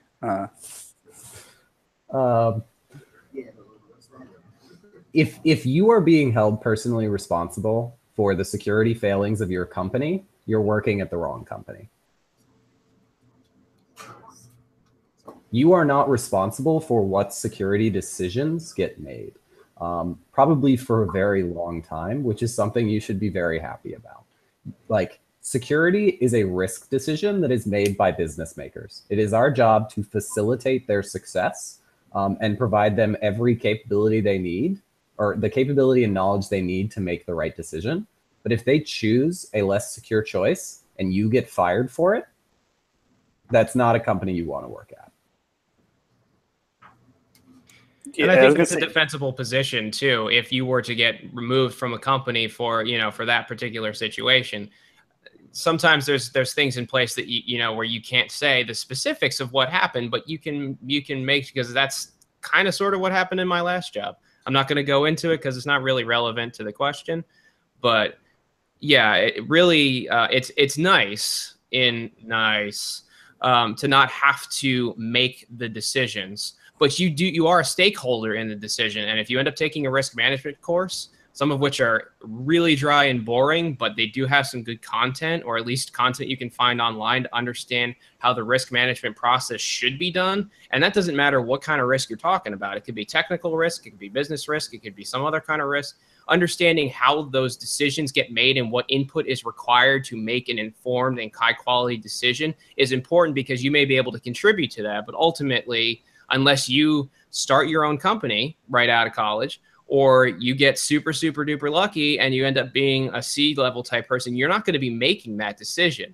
So the best thing you can do is provide valuable input and hope that and try to find a company that has intelligent people who are given the responsibility to make those decisions. Yeah, I was going to say you're more likely to see people getting fired for being handsy at the company Christmas party than really anyone for any sort of OPSEC failure. Pretty much, unless you like explicitly violate policy. Like if you are doing something and like explicitly violate multiple steps of policy, you're not gonna get fired for security mistakes. I mean, And you at that point, basically it's have not to a mistake. do what that one Equifax guy, I don't know if you guys have seen this, but he checked in his entire bash history, which included him using SSH pass and echoing his SSH pass into boxes and his Ansible deploy key. Yeah, it was pretty great. And I can actually see a lot of situations where that guy would not get fired for that. I know, but yeah. You'd have to do something really special. Really special. Or illegal. Illegal is a very good way to get fired quickly. From anywhere. But yeah, like there may be high pressure situations. Like there may be a lot of pressure to deliver and to communicate things quickly where people are not reacting well under pressure. I think that's much more of what you should worry about than getting fired or getting disciplined for a security mistake or a security failing. Like prep for, like, if that happens, forget that company. Just go to a different one. You're competent, you'll get hired. The industry is so starved for talent at the moment, I wouldn't worry about it. So kind of piggybacking off that a little bit, you keep alluding to high pressure situations. I know what you guys were talking about for the training, but do you want to talk a little bit, Tom and Brandon, a little bit about like CCDC? I know you guys are white team for that. We are. And so, yeah, so unfortunately, obviously, that limits our ability to directly assist you as a potential participant of Team RIT. Just throwing that out there because we have to treat everybody the same way. However, there's lots of things we can talk about in terms of advice and preparation and why you might want to do CCDC and what you might get out of CCDC and other competitions, whether it's ISTS or you do the US Cyber Challenge, or you do a forensics competition, or you do one of the myriad CTFs out there that cater to all sorts of different markets. I started doing CCDC because a friend dragged me into it. And yet it is now the thing that I spend a fair amount of my free time on because I think it's a worthwhile experience. It has its flaws for sure, and that's one of the reasons Tom and I are working on it so much, is to try to correct those flaws or what we perceive to be flaws. And generally, I think people are appreciative of the direction that it's going. But I think that you should do CCDC because it allows you to validate the skills that you think you have. It allows you to work in a team environment with people you know and hopefully trust, because you will be doing that in industry. I don't care where you work. I don't care who you work for. I don't care what your job title is. You will be working with other people whether you like it or not. So at the very least, if you want to be successful, or at least give yourself the best opportunity to be successful in that role, you would at the very least want to be comfortable working in a team environment. That means that, of course, the responsibility is shared, but it doesn't mean that if anything breaks, it's entirely your fault all the time. So you get comfortable understanding how to split and balance workloads. You get to figure out who's going to be the people who are kind of handling logistics and making sure that work is getting done, and splitting that up. And you're also going to understand what it feels like to get pwned by the red team, because that happens. It happens in real life. It happens in pretend life. And it's a good experience because it puts you under pressure. And a lot of people have been in high pressure situations before, but may not have been in a high pressure situation that is hopefully as realistic as we can get with regard to a real life technical scenario, whether it's a more traditional IT environment, which we're trying to get away from in the interest of balance and diversity, but also in a more tech-like environment where more modern practices are being used, and it would be closer to what you would actually experience when you get a job in the industry.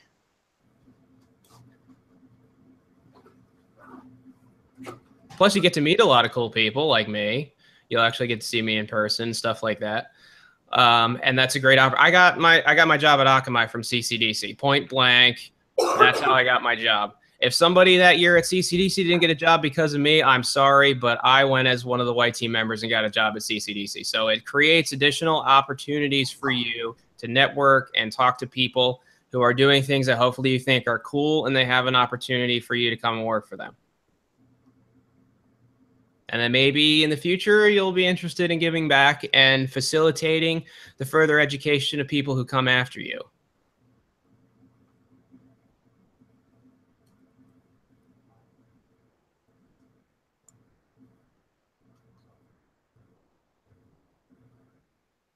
This is a note. I could talk about CCDC for hours if you want me to. I could talk about other competitions too, if anybody has like a particular one that they're interested in. I may not know it off the top of my head per se, but I've tried a bunch of different styles. Exposure's the best. What do you think is the best beginner competition for like someone who doesn't know like much? Well, it depends on what it is that you want to validate, I guess. Categorically, I see a couple of different styles of competition. So CCDC and its family members are in the red team, blue team competition. Most of the time, you're competing indirectly against other people. And the red team is really your major direct threat. There are other competitions like ISTS where it's red team, blue team, but you also can attack the other teams. So you get to be the red team as well as being the blue team. And so that validates both your defensive and offensive skills. And again, it's a team competition, so you may end up doing defense only, which is what I did when I competed. And we had guys on our team that just did offense. Or everybody could split it up differently, and that's a choice that you would end up making as your team. There's also the pen test competition that Stackpole puts on. So if you're looking to evaluate your ability to investigate and breach an environment, similar to how actual pen testing is done, because there are a lot of actual pen testers who work on that competition. It allows you to do the technical stuff, but it also puts a heavy emphasis on how you present that information, your findings, to people who presumably have no idea what the hell you just did. But as we mentioned before, these are the people who are driving and ultimately authorized to make very big, impactful decisions about the state of the business that you just did an assessment on. And so you have to have the social skills to speak. You have to have the technical skill to do the work. You also have to have the writing skill so that you can communicate something that's inherently very technical in a format that people can understand. And you can break it down, and Z and some other people who aren't here could give you lots of advice on how to structure your writing so that you can have different sections for different audiences and things like that. But that's generally what the pen test competition is about.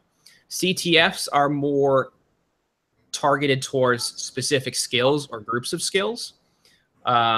Some people really like the Seesaw competition, which is put on by NYU Poly. That has a lot of different types of challenges that are good for people who like flexing their security muscle, but it's not necessarily a team competition. And it allows you to concretely assess whether you know how to do a specific thing. So those, I think they're kind of like the major categories. You maybe consider a forensics competition a category, but those are really targeted for people who want to develop specifically forensic skills, which may need to be separated because they have legal ramifications if you become a subject matter expert and are required to testify in a court of law. As far as answering your question directly, though, what is a good beginner competition? I think any competition put on by students is probably a good beginner competition because the students need to know what their own limitations are. so that either A, they can design a competition that fits within that box, or they can figure out how to get out of their own box, but they need to know how to find out what the correct answers are so that they can presumably run a competition that is fair, honest, but still allows everyone to learn and come away better than when they came in. So any competition at RIT, in my mind, is worth going to. And I'm sure there's other competitions at other schools that you can go to. I think there's some sort of informal partnership between us and Alfred State.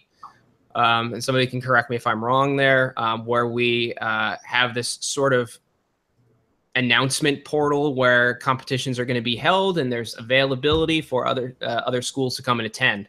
Those are definitely things I think you should keep on your radar. But if you're looking for something that's a little bit more generally oriented, people seem to have a generally favorable opinion of the US Cyber Challenge. It is, I believe, pretty government oriented. So take for that what you will. But it is evaluated based on the time it takes for you to complete the challenge. And I believe that there are several difficulty levels that you can go at. So at the very least, you can give it a try, see what it's like, see how well you feel that you did, and then move from there. Just to add on to the CTFs, most CTFs get fairly detailed write-ups put up on them afterwards. So even if you try and go into a CTF like Seesaw, which is intended to be fought over by some of the best people in the industry, and you go, oh God, I only know how to solve like one of these, and I put in another 3 hours, and I don't really know where I'm going on any of these other ones, don't panic. A lot of the ones online are built for the best in the industry. They're not built for people getting started. Just track down the write-ups later. CTF Time usually has links to these. There's also a GitHub repository which pulls in a lot of these write-ups. There's good resources online later. If you're going into a CTF and just going, I am not walking away with much information here. If it's just too far over your head, then yeah, you can walk out and go, I don't know what I'm doing. Don't worry, that happens to us in industry too. There are lots of times where I go, I am completely useless and I'm a waste of time in this industry. Look up the write-ups later. A lot of times they come down to tricks that you just didn't know. And the write-ups will walk you through how to do that, hopefully, if they don't suck. Some write-ups suck, and I'm sorry. Yeah, it happens. And locally at RC3, there's Team Contagion, which competes in CTFs. So if you're interested even in just shadowing them, just to see what they have to do in order to compete and be successful, I think that's probably worth your time. If you're looking to do general CTF stuff, I know Jamie Geiger is particularly interested in CTFs, and I think he could make it today. For red team, blue team stuff, Tom and I spend most of our time doing that. Just got a poke on Slack. If anybody wants some more information on CCDC specifically, I'll try to cover it quickly because I know we're getting a little short on time and there may be some other questions. As I mentioned before, CCDC is a red team, blue team style exercise where you, the students, are the blue team and you have an infrastructure that is your responsibility to protect. In addition, you will be given a number of hopefully relevant tasks to complete. In the past, they were kind of one-shot deals. Now we are focusing on trying to make those tasks more like what you will be given to do in the real world. So tasks will have multiple phases to them. They will stack upon each other and require that you do specific sequences of work in order to maximize your points. In addition, you will also have to defend yourself from an omnipresent and potentially omnipotent threat of the actual red team. You're not allowed to attack anyone whatsoever, although you are allowed to evaluate your own environment so long as it doesn't hit anything other than your own environment. And the reason I say that is because your environment may not be entirely inside of your walls. So you'll have lots of different things to do. You'll have technical tasks to do. You'll have some speaking to do. You'll have some writing to do. You'll have some cleaning up after the red team burns your crap down to do. And a number of other individual things to do. I think it's a really good experience. I went in with I had no idea what to expect when I started competing. And I guess I was a little bit spoiled in that regard because we absolutely crushed it the year that I was a blue team. I have lots of fun stories to tell, but it's not really the time or place for that. So I didn't know at the time what it was like to be actually actively whacked by the red team because we did such a good job. But I have been in team rooms where students are actively getting trashed by the red team. And we, as the white team, which does all the scoring, we give you all your tasks, we're responsible for doing the judging and the evaluation. We try to make sure that you have a good time, whatever that means. We try to make sure that you learn things so that when you leave, you're better off than when you came in.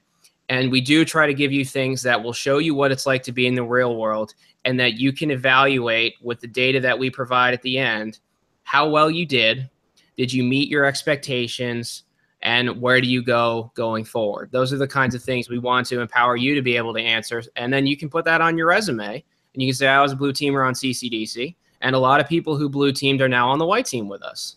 So people have had good experiences with it and they want to give back. And that would help you with things like, I don't know if it's still around, but the Cyber Defense Techniques seminar where you kind of do a mini CCDC and the class gets split up into groups. And one team is responsible for designing that round of the competition, giving all the workout, doing all the scoring, and all those things like that. That's the kind of stuff that you'll get, hopefully, a better appreciation for. And it will hopefully help you in turn to design better environments and keep your infrastructure at the company that you work for more secure and stronger for a longer period of time.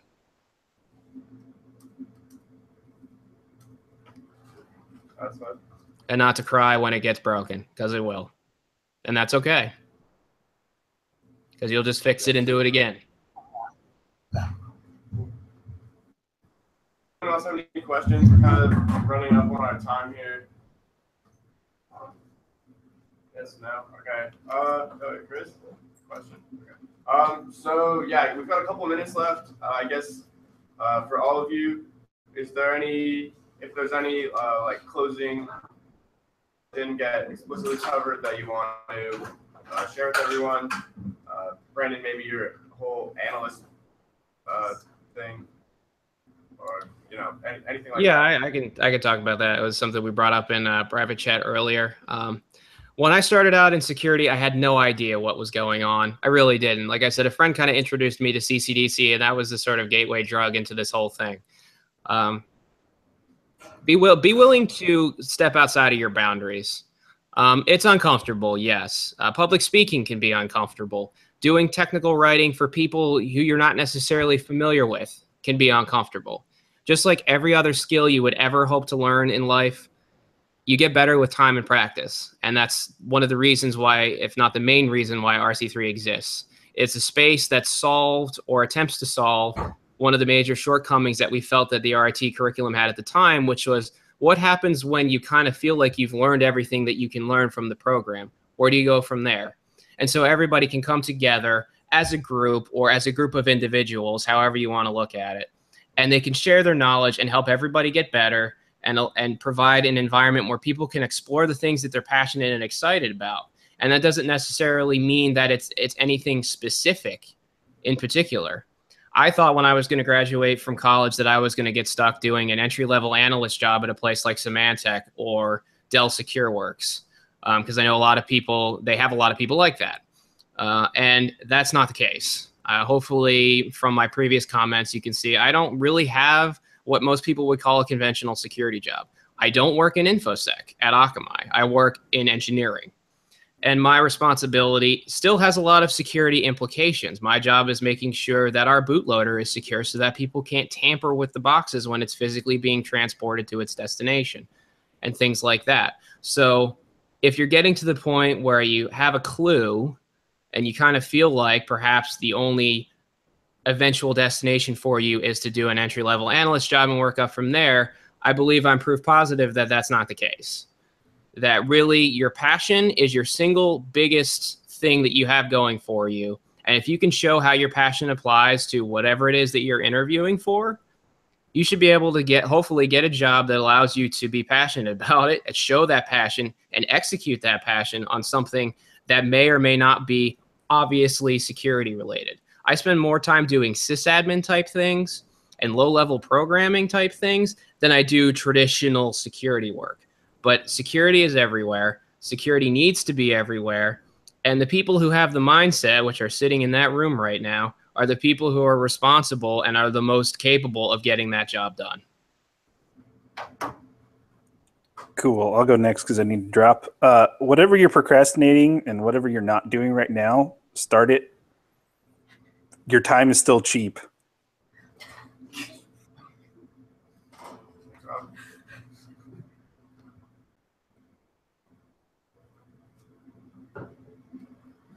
Luke, Tom, any closing remarks? Have fun, hopefully. Hopefully you all are enjoying what you're doing because you picked this as a major and you're showing up at RC3, so hopefully you're enjoying it. Continue to keep an eye on whether or not you're still enjoying it. Burnout can be a serious thing, especially in this industry. There's a lot of high pressure stuff. You're going to be asked to do a lot of very hard things. And sometimes people are going to try and make you eat the responsibility for things you don't have any control over. If you're not having fun, take a step back and figure out how you can have fun again, because at least it's my perspective, like you should have fun doing what you're doing, or you should enjoy what you're doing. And just keep an eye on that, especially as you get into the workforce for the first time. It's easy for that to slip away. Yeah, they pretty much covered it, so. Hey, the only last thing I want to say is we are here for you guys. We are excited to do things like this. We obviously don't get to come back to RIT very often as it is for a variety of reasons. So we don't necessarily know what the day-to-day stuff is like. So if you have questions, if you want to chat, if you just need some advice or want to be around some people who are starting to hopefully get an idea of what it is like to be out in industry and what that's all about, come visit us in the Alumni channel. There may be some more coming up in the works, but we'd be more than happy to talk to you or send us PMs. Yeah, I think that pretty much wraps it up. I'll put all of their Slack handles in general right after this. I guess thank you guys so much, and I guess the meeting's pretty much over. Yay!